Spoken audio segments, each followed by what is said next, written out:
इस बीच रूस के राष्ट्रपति पुतिन ने भी ट्रंप को जीत की बधाई दे दी है।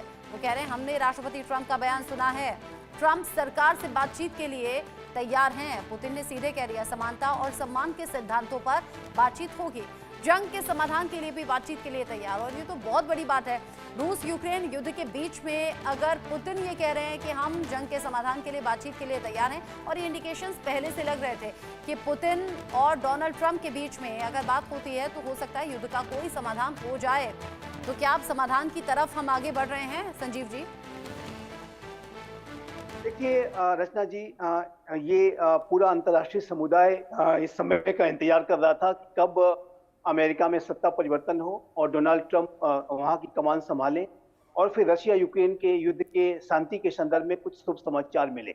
और अब ये हो गया है और मेरा भी ऐसा मानना है कि ये एक बड़ा परिवर्तन है। अभी तक देखिए रचना जी, पहले मैं एक बात कह दूं कि अच्छा, यूनाइटेड बस 20 स्टेट्स ऑफ सेकंड आपको रोक रही अमेरिका। हूँ। ये चूंकि शी जिनपिंग की भी ब्रेकिंग आ गई है, तो शी जिनपिंग से मुलाकात पर ट्रंप ने बयान दिया है और सीधे तौर पर वो कह रहे हैं चीनी राष्ट्रपति से जल्द ही मुलाकात संभव है। वो इस बात का भी जिक्र कर रहे हैं कि पिछले हफ्ते ही फोन पर बात हुई थी और ये बातचीत अच्छी हुई थी। अब इसे भी समझिए कि राजनेता किस तरीके की स्ट्रेटेजी अपनाते हैं। चीनी राष्ट्रपति से जल्द ही मुलाकात संभव है, ये ट्रंप की ओर से कहा गया।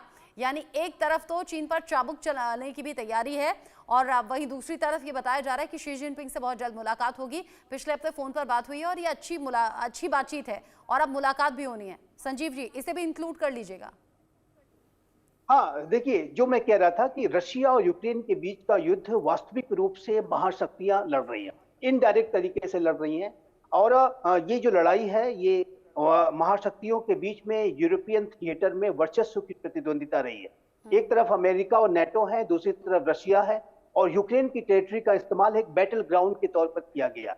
और रशिया ने यूक्रेन के ऊपर जो हमला जो किया वो नेटो के एक्सपेंशन के आधार पर किया और इसी वजह से बाइडेन एडमिनिस्ट्रेशन ने इसको अपने लिए चैलेंज लिया। लेकिन इसमें अब परिवर्तन ये आया है रचना जी कि अभी तक न तो अमेरिका बातचीत करने के लिए तैयार था, न तो रशिया बात करने के लिए तैयार था। लेकिन डोनाल्ड ट्रंप के बदले हुए रुख से आज अमेरिका बात करने के लिए वो पुश कर रहा है। रशिया, जैसा कि आपने बताया कि रशिया के भी संकेत हैं कि वो भी बातचीत करना चाहता है। यूक्रेन भी कुछ शर्तों के साथ निगोशिएटिंग टेबल पर आना चाहता है। तो इसमें ये एक बड़ा परिवर्तन है और हम अपेक्षा कर सकते हैं कि आने वाले समय में ये जो बातचीत है शुरू होगी। लेकिन ये जो कॉम्प्लेक्स निगोशिएशंस होंगे, जटिल होंगे और देखना होगा कि उसमें कितनी सफलता मिलती है। आने वाला हमें समय का इंतजार करना होगा। लेकिन जो दूसरा डेवलपमेंट आपने बताया, शी जिनपिंग से उनकी जो मुलाकात संभव है, देखिए जैसा कि मैं कह रहा था कि वो एक स्मार्ट तरीके से एंगेजमेंट के माध्यम से अपने कंपिटिटर्स को, अपने एडवर्सरीज को भी जो है एक तरीके से उनके साथ तारतम्य स्थापित करते हैं। लेकिन उसका आशय ये जरा भी नहीं है कि वो चाइना के साथ बहुत ही मधुर और सब कुछ सामान्य संबंध बना लेंगे। यूनाइटेड स्टेट्स ऑफ अमेरिका और चाइना के बीच में इस पूरे 21वीं शताब्दी में बहुत ही इंटेंस कंपटीशन होने जा रहा है।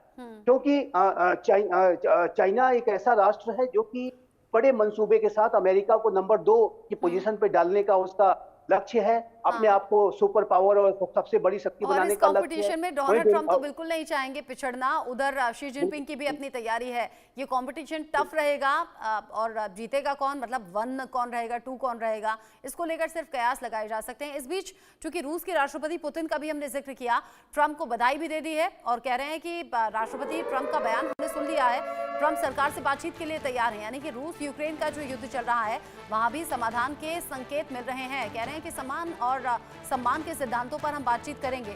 पुतिन अगर बातचीत के संकेत दे रहे हैं मेजर शाह, तो क्या ये समझें कि जो चीजें अब तक नहीं हो पाई थी वो अब होंगी? क्योंकि उधर देखिए इजराइल गाजा, जहां पर युद्ध विराम पर बात बन गई है और शुरुआत भी हो गई है बंधकों की रिहाई की। यानी असर ये डोनाल्ड ट्रंप का है क्या? और अब इधर दिखेगा रूस यूक्रेन में।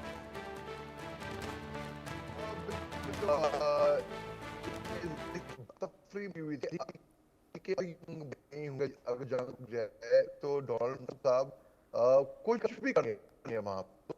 तो बहुत लोग कह रहे थे कि इट्स जस्ट अ शैम, दिखाने के लिए कि ट्रंप की को वो क्रेडिट ना मिले कि जो बाइडेन के टाइम पे ये सीज फायर हुआ।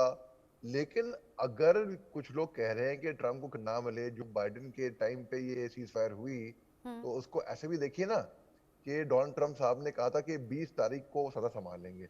उससे पहले जंग बंदी नहीं हुई तो फिर यहाँ पर बहस मच जाएगी।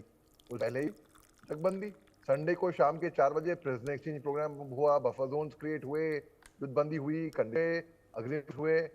तो हम ऐसे देख रहे हैं कि यहाँ, क्योंकि जैसे आपने बताया, बिल्कुल बखूबी बताया कि इजराइल हमारे के बीच में तो जंगबंदी शुरू हुई है ऑलरेडी।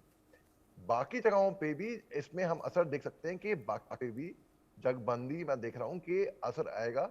और डोनाल्ड ट्रंप साहब की सत्ता संभालने में, इसको मैं कहूंगा यहाँ ट्रंप इफेक्ट, क्योंकि ट्रंप आ गए हैं तो लोगों को लग रहा है कि भाई अभी यहाँ पर जंगबंदी होनी चाहिए, अभी यहाँ पर तब्दीलियां आनी चाहिए। अगर नहीं आई फिर मुश्किल हो जाएगी। तो फिर जी हाँ, ट्रंप ही मैं कहूँ उसको। कुल मिलाकर अगर कहें यूके देवनाथ सर कि अमेरिका और डोनाल्ड ट्रंप से इस वक्त कोई पंगा नहीं लेना चाहता, इसलिए बातचीत के लिए अब तैयार दिख रहे हैं। देखिए, दूसरे जितने देश हैं, चाहे रूस हो चाहे चीन हो, अब भारत भी, डोनाल्ड ट्रंप के आने के बाद से इस मौके को सब भुनाना चाहते हैं। रूस भी कोशिश करेगा, पुतिन भी कोशिश करेंगे कि उनका जो डोनाल्ड ट्रंप के साथ एक 1-to-1 रिलेशन है उसको आगे पॉजिटिव तरीके से रूस के फायदे के लिए आगे बढ़ाएं। शी जिनपिंग भी चाहेंगे कि चीन को आगे बढ़ाने के लिए डोनाल्ड ट्रंप के साथ मिलकर आगे बढ़े। चीन ने बार बार ये कहा है कि वो अमेरिका को नीचा नहीं दिखाना चाहता, वो अमेरिका के साथ काम करना चाहता है। दोनों की बहुत, दुनिया के पटल पर देखें, दोनों का ही बहुत ही डिस्टिंक्ट रोल है। चीन चाहता है कि सिर्फ उसका दबदबा हो जाए थोड़ा सा ताइवान के ऊपर, थोड़ा सा साउथ चाइना सी पर।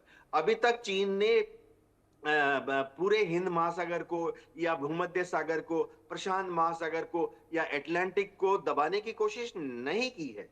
तो अमेरिका और चीन की जो कंपटीशन है अलग अलग भूमि पर है। डोनाल्ड ट्रंप ने कहा है कि वो कनाडा को दबाना चाहते हैं, ग्रीनलैंड को खरीदना चाहते हैं, पनामा कैनल को अपने कंट्रोल में करना चाहते हैं। तो दोनों जो हैं डायरेक्टली मिलिट्री कन्फ्रंटेशन में या डिप्लोमेटिक कन्फ्रंटेशन में नहीं है।